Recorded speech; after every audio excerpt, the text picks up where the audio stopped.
Baik, ini yang pertama perlu kami sampaikan bahwa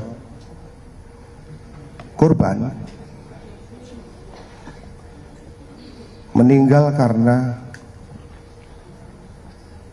tidak ada keterlibatan pihak lain, itu ya.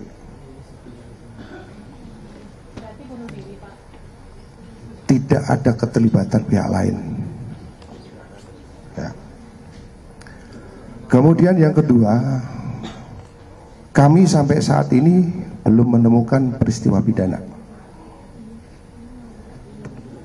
Karena berdasarkan fakta-fakta mulai dari hasil pemeriksaan TKP yang mana pintu itu hanya satu akses dan 3 lapis kuncinya. 1 bisa dari luar, 2 hanya bisa diakses dari dalam. Tidak ada plafon yang rusak.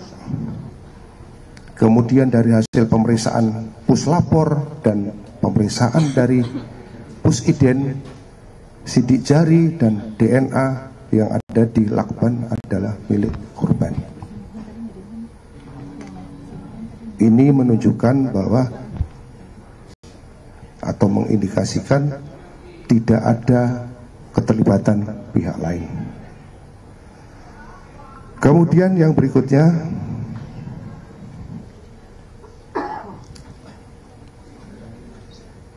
kesulitannya apa terhadap handphone.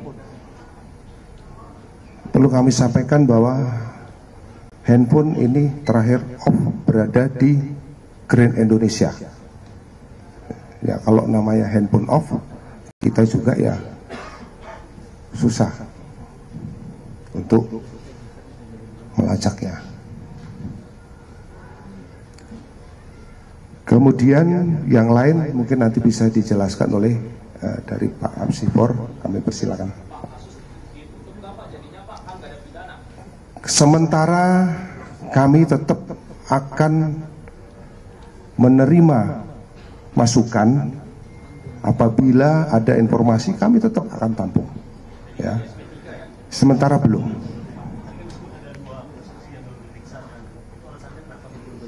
datang. Kita undang belum datang. Baik, pertanyaan selanjutnya.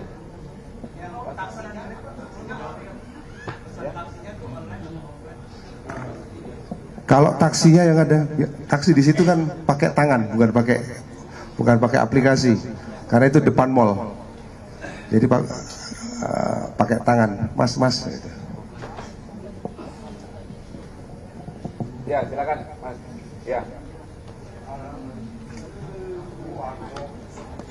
Ya, makasih Pak atas kesempatannya. Saya Rizky Sandria dari Kompas.com. Pak, saya ingin bertanya terkait dengan riwayat kesehatan mental yang tadi dijelaskan.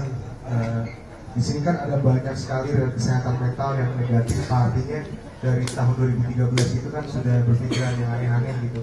Kenapa dari Kemenlu sendiri tidak ada pendampingan mungkin Pak kepada korban, karena riwayat kesehatan mental itu udah parah gitu ya. Nah yang kedua, ini kan ada juga temuan bahwa dia ke kantor Kemenlu gitu Pak. Itu ada investigasi mungkin Pak, apakah kenapa dia memilih untuk mengakhiri hidupnya dengan cara di kamar kos daripada melompat saat di atas itu Pak. Dan yang terakhir mungkin dari temuan tadi, apakah indikasi bahwa ADP ini tidak ingin diketahui bahwa ia mati bunuh diri atau bagaimana? Makasih Pak. Baik, silakan. Satu lagi. Ya, izin Fedro dari Pak ingin tanya. Tadi kan katanya kalau si Alia ini sempat ke gedung Kemenlu dengan 13, dan tadi yang juga dari RSCM mengatakan bahwa ada luka lebam bekas ingin meloncati pagar batas gitu ya. Dan itu apakah artinya memang si korban ini sempat ingin mencoba untuk melompat dari atas gedung Kemenlu atau tidak?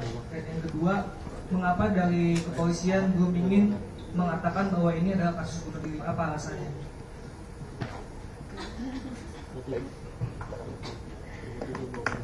Baik, terkait masalah kesehatan mental tadi dan kenapa milih di kos, kami persilakan dari Apsipor, silakan. Terima kasih. Baik, Bapak, pertanyaannya tadi saya tegaskan di awal bahwa memang isu kesehatan mental ini di masyarakat kita adalah isu yang mengandung stigma, ya, penuh stigma. Artinya tidak mudah bagi seseorang kemudian mengakui dan kemudian mengakses layanan. Ya, kalau tadi ditanya pihak Kemenlu, kami dapatkan data bahwa sebenarnya di pihak Kemenlu sendiri tersedia, ya, tersedia. Tapi kemudian tadi berkaitan dengan stigma, bagaimana kemudian hambatan sehingga mengakses layanan yang tersedia, kira-kira seperti itu. Ya. Lalu saya pikir itu ya tentang rawat kesehatan mental pendamping, pihak pendampingan. Jadi artinya tersedia, tetapi karena stigma tidak diakses. Ya. Oke.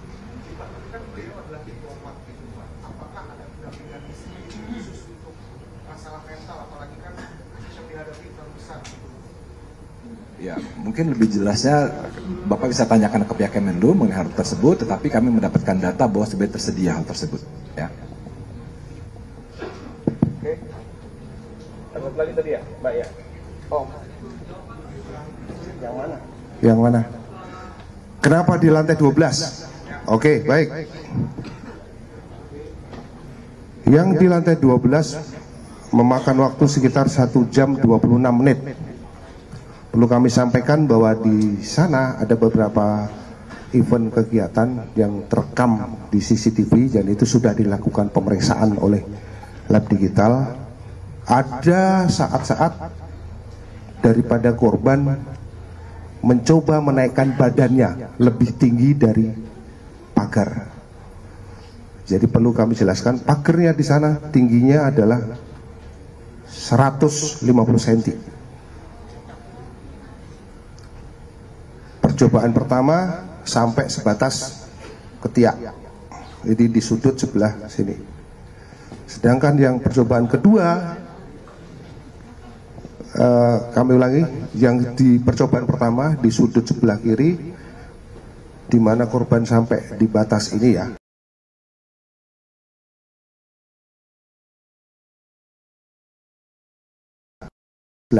Dan ke bawah. Itu sampai di ketiak ya, sampai ketiak. Kemudian yang di sebelah sini, mohon maaf, itu sudah hampir di atas pusat katanya, karena posisi sudah begini lah. Itu terekam semua, filenya ada lengkap. Kemudian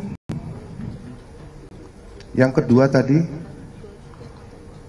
Polri dalam hal ini kita menyimpulkan kasus ini adalah tidak ditemukan peristiwa pidana. Itu hanya yang bisa kita simpulkan. Tidak boleh menyimpulkan yang lain. Kalau kita simpulkan yang lain salah, karena bukan wewenang kita. Penyidik adalah melakukan penyelidikan, ada atau tidaknya peristiwa pidana. Itu yang kami simpulkan. Terima kasih.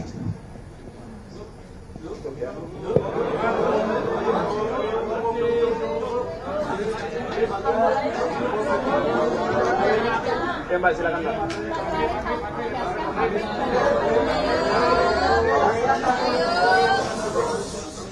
Ya.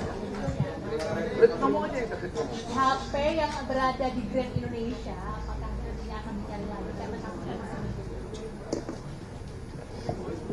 Baik, terhadap HP sampai saat ini masih tetap kita lakukan pencarian, Mbak.